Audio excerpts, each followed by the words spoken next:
Welcome to The Prize Inside, your favorite source for exploring the human potential through the stories of ordinary people achieving the extraordinary. These aren't just people exceeding physical limits. They're doing the impossible, and they aren't done yet. Are you ready to exceed your potential? Then join in now with your hosts, chiropractors Rochelle and Jeremy Myers and massage therapist Bunny.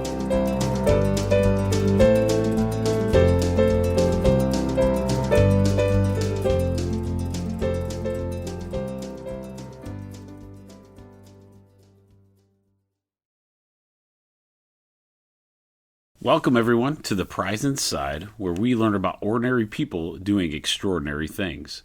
The Prize Inside is brought to you by MyPeakDirect.com. MyPeakDirect.com is an online store that holistic doctors have deemed the products exceptional. Ever have a difficult time knowing the best supplement to take? Maybe you've heard a suggestion and are not sure what is a good high-quality brand.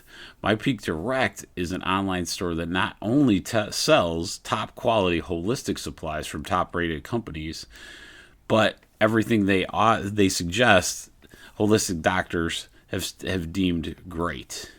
MyPeak does not recommend anything that its doctors have not even tried or have not tried firsthand. So check out www.mypeakdirect.com. Dr. Rachel Myers and Amy Segerman offer 4 components to support you as you begin your journey toward lifelong transformation, one healthy habit at a time. Your coach will be with you every step of the way. Studies show that having a support system can help you get better results. It's why each client gets paired with a coach to guide them on the path to optimal health and well-being. Their coaches are there to empower and encourage you in real time.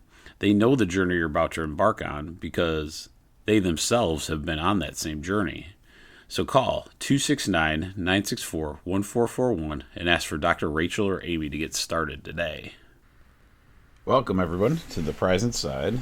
Today, we're talking about chiropractic principle, number 7 of the 33 chiropractic principles done by Dr. Stevenson back in 1921, I believe. So if you've been with us on our other podcasts, I'm going to go through the 6 other major principles. Chiropractic in itself leans on holistic principles to kind of guide decisions, but we use what they call deductive reasoning, where we start with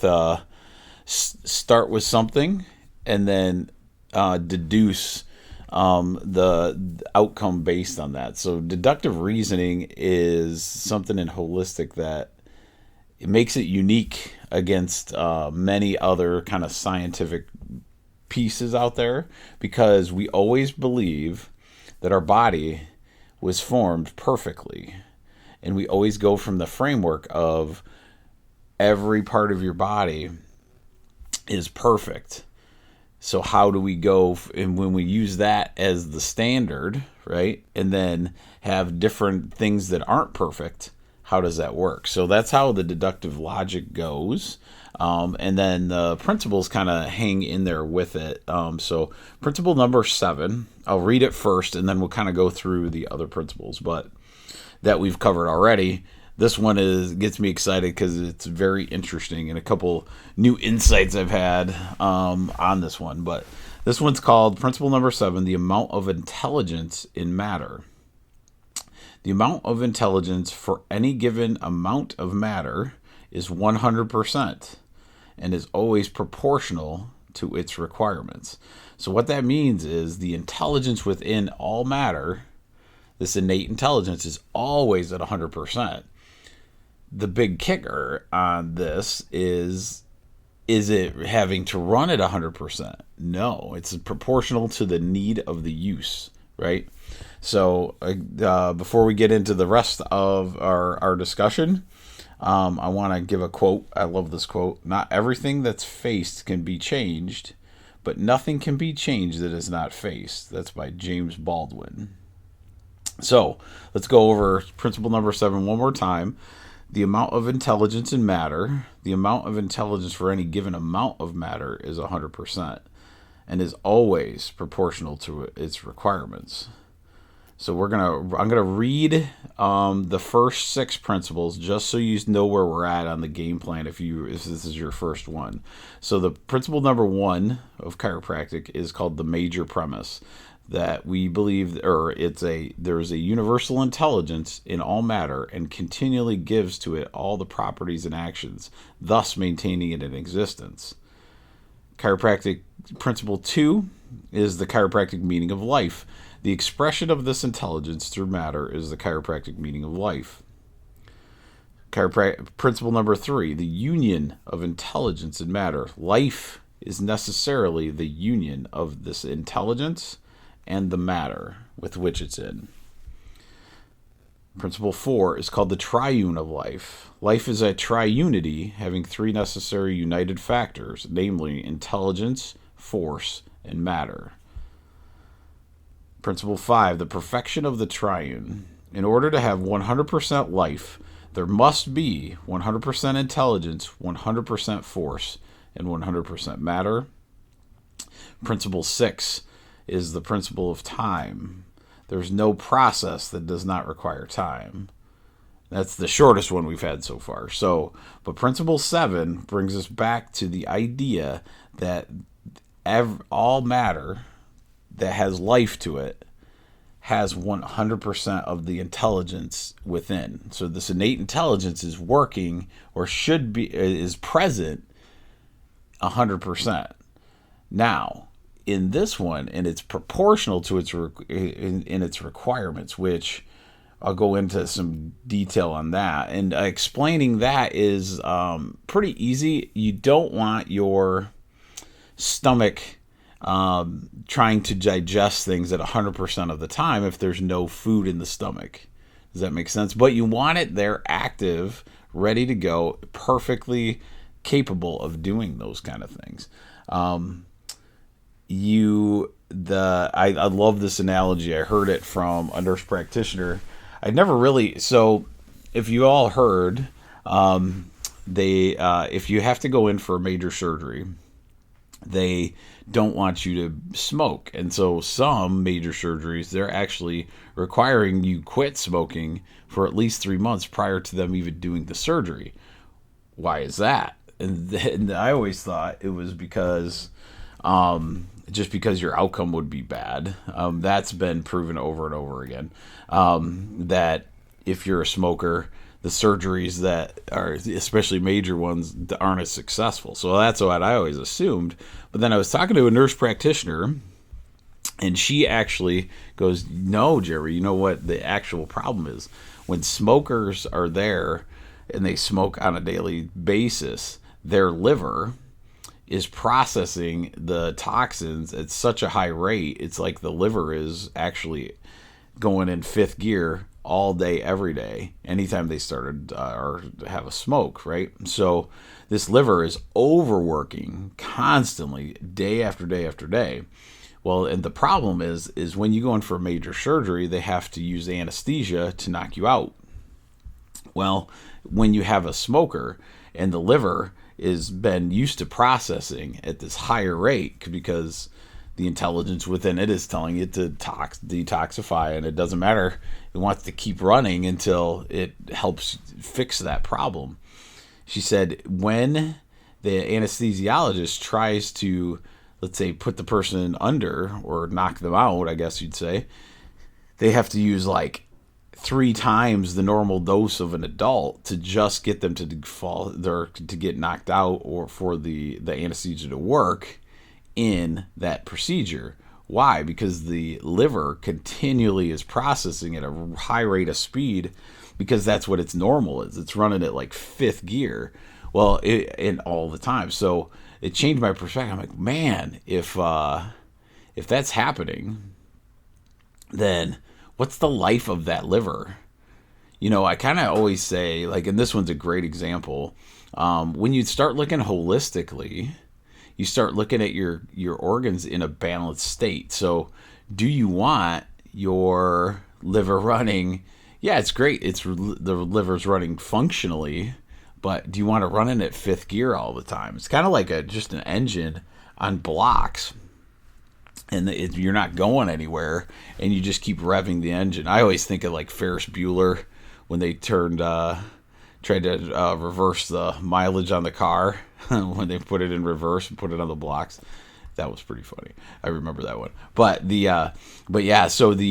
when that car is running that whole time, then you start getting some wear and tear, maybe some age prior to. So what do we want? We don't want our innate intelligence to be running the intelligence or like a organ 100% of the time.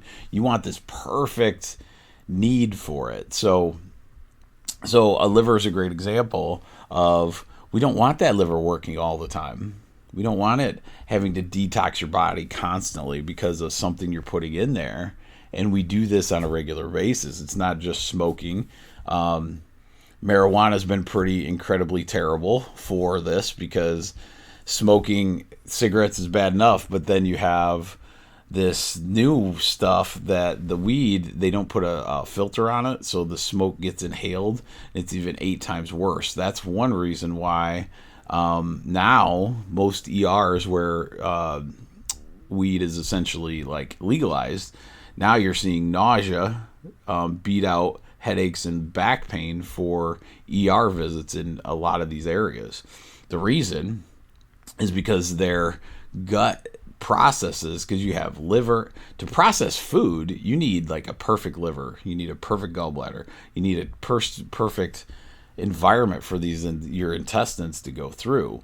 We don't think of that, and then when we make it either overwork or not work properly, things start to kind of get jumbled up. These interferences start, because once you put enough toxins, your body can handle some, but when you're asking it to do it and all day, every day, eventually you get these problems. And so that's where understanding how to balance your life, making sure that the requirements of your body aren't being stressed all the time, is a good place to go. Like, I'll give you an example. Your heart, and I've given this before, right now we're seeing heart issues in a different environment that you wouldn't think of, is with kids that are playing high-end military type video games. They're in a first-person shooter game. They put a heart monitor on kids that were playing these first-person shooter games, and their heart rate was going as fast as if you ran a 1 lap around a track as fast as you could. Well, that kind of messes up your physiology of your body. So you're telling your heart that you're in a life or death. I mean, because the graphics on this stuff is crazy. You're in this life or death situation, high intensity in the fight or flight response, but yet you're sitting on the floor and you're not moving. So how does your body respond? In my opinion, I think it starts to, think survival. And so you see a lot of kids with not a ton of muscle, but a ton of extra storage of body fat, because your body's converting a ton of that stuff into like extra stores for food, because you're in the survival mechanism. But I have no proof on that, but that's just my, opinion on it. But you have these kids running, their heart rate is so high, yet it's not supposed to be. And so a lot of times, some of the different holistic practitioners I've ever gone through, really the whole idea of balancing out the whole body goes into overactive, inactive type organ conditions.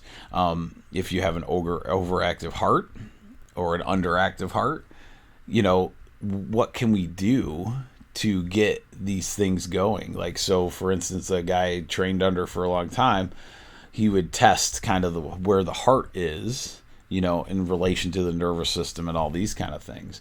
Sometimes you notice that you had an underactive heart, which led to, the person that drags throughout the morning, and then there's nothing wrong with the heart. It's just not physiologically being utilized correctly, right? And so people have the overactive where they're jumping out of bed and then they crash at night, those type of different situations. So you can kind of deduce like what organs are doing to you just based on how your day goes, right? So that's what I wanted to talk to you about today.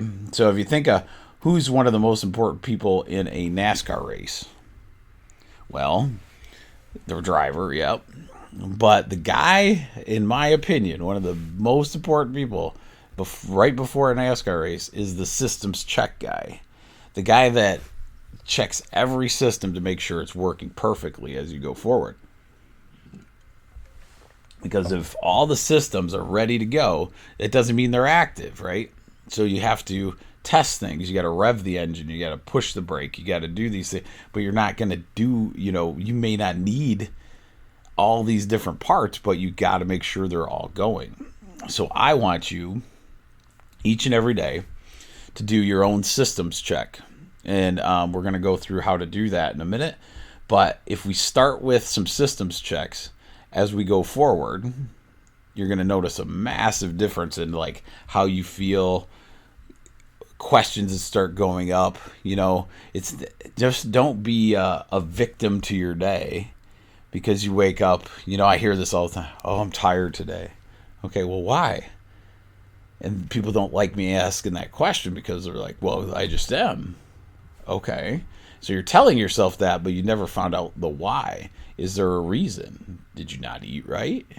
Did you, not go to bed when you're supposed to? Did you blah, blah, blah, blah, blah, right? So there's lots of different ways, but if you do, right when you get up in the morning, if you do your own systems check, you'll start to notice a better, more efficient day. So what I tell people is the first thing I would do is find almost a universal stretch.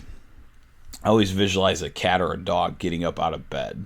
When they get out of bed, they stretch like crazy. Like every joint gets stretched out. I do the same thing, try to do like almost like a cat stretch in the morning just to feel every joint. And just to feel how everything's functioning. What's fascinating, I'll give you this story. Because of what I do for a living, I ended up getting this like terrible trigger finger for a while.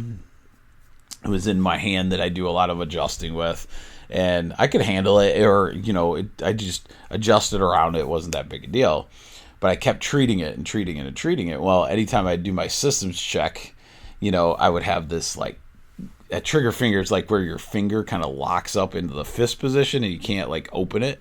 A lot of times it's scar tissue over a tendon. And so you got to get that scar tissue kind of off that tendon. And so that just takes time and use and those kind of things. So I use my systems check and I would feel that and see where I was at. And for a long time, it was bad. It was getting locked up. I'd have to use the other hand to actually get rid of it. But then I started doing slowly, did my own trigger point work. I'm lucky. I have therapists at the office that help me quite a bit. And then get my chiropractic adjustments to the rest of my body. And over time, it is completely healed. And so it's fascinating how that goes because my systems check kept saying, how am I doing on it today? How am I doing on it today? And I would do this whole process. And it doesn't take much time, but it's where your brain is at the time. How is your systems check going? And that's what I want you to do. So this big cat stretch, move every joint in your body right when you get out of bed. How about, how do you feel? Are you alert when you get out of bed? That'll tell you a lot of things on your sleep patterns, your,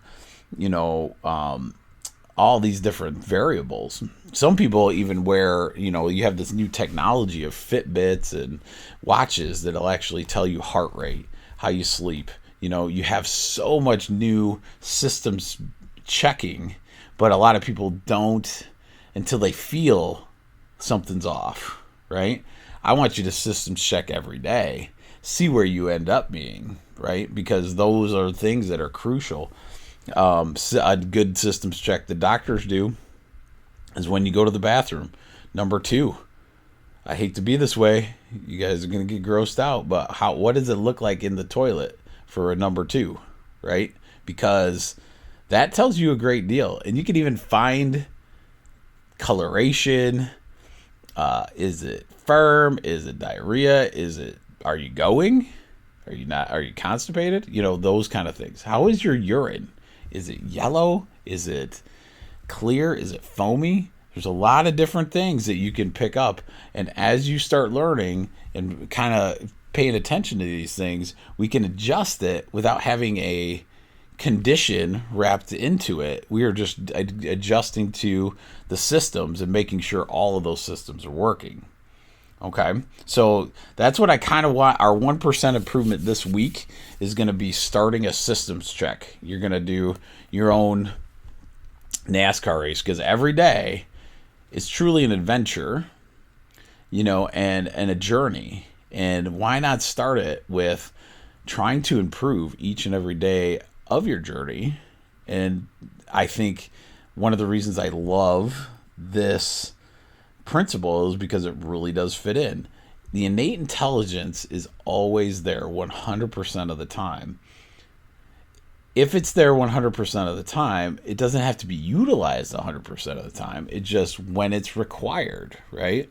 But we want to make sure that if it's required, something doesn't get in the way. Like if we go back to the systems check, we do all the systems check, and then we get out on the racetrack and something glitches, let's say in the brake of the NASCAR vehicle, and it doesn't work as it should. That would be the analogy of innate intelligence not being able to be fully expressed, right? Through what we call either a thought, a toxin, or a trauma. Those 3 T's are pretty critical in making sure, but you won't know unless you do a systems check. So hopefully you guys enjoyed this, the podcast for Chiropractic Principle 7, and I'll see you in our next one. Have a great day.